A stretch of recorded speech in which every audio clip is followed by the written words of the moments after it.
सनातन यात्रा का उद्देश्य किसी अन्य धर्म को नीचा दिखाना नहीं, बल्कि सभी सत्य सनातनियों को उनके बल का दर्शन कराना है। भैया खूब आनंदित रहिए, महाराज जी के स्वास्थ्य के लिए भी खूब प्रार्थना करिए। हम देख रहे हैं हम लोग कितना स्वास्थ्य भी प्रतिकूल है, कितनी और स्थितियां भी हैं, पर महाराज जी सबको साइड में रखकर केवल हम सबको बल देने के लिए इस यात्रा को कर रहे हैं। तो हम सब भी प्रार्थना करें, क्योंकि जितना बल प्रार्थना में है उतना किसी में नहीं है।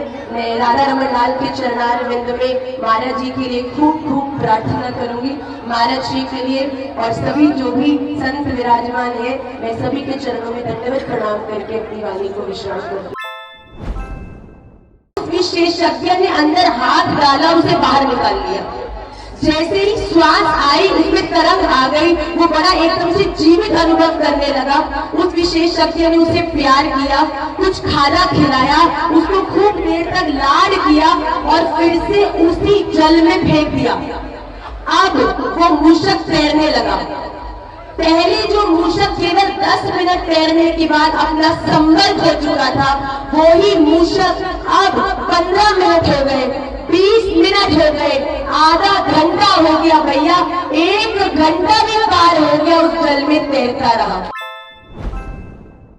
सबसे बढ़िया बात ये की है, पहली बार एक युवा तापस कुमार ने, बागेश्वर सरकार ने पूरे भारत के युवा संतों को भी एक करने का जो दर्शन कराया है, आज इसी की आवश्यकता है।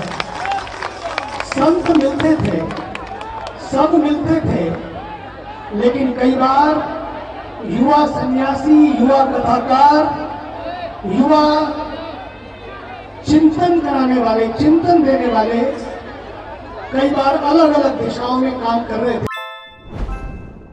मैं बहुत प्रेरित हूँ, मैं बहुत अपने आप को आज बलशाली अनुभव कर रही हूँ। आप सब भी कल के बाद अपने अपने यथास्थानों पर चले जाएंगे, पर भैया याद रखना, हम सब उस मूषक की तरह हैं जो जल में, इस संसार रूपी जल में जाएंगे। हो सकता है वहाँ प्रचार करने में, सनातन के लिए खड़े होने में कठिनाई हो, पर डरिएगा मत, क्योंकि अगर आपके हाथ पर, आपके सर पर श्री राधा रमन लाल का वरिष्ठ कर कमल है, तो आपको इस दुनिया में सनातन का प्रचार करने से कोई भी रोक नहीं सकता।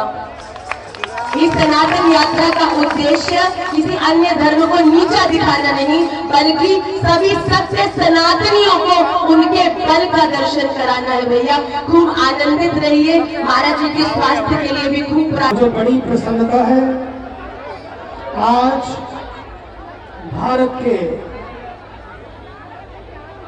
सभी युवा संतों के बीच में, और जो अपने आप को युवा समझते हैं,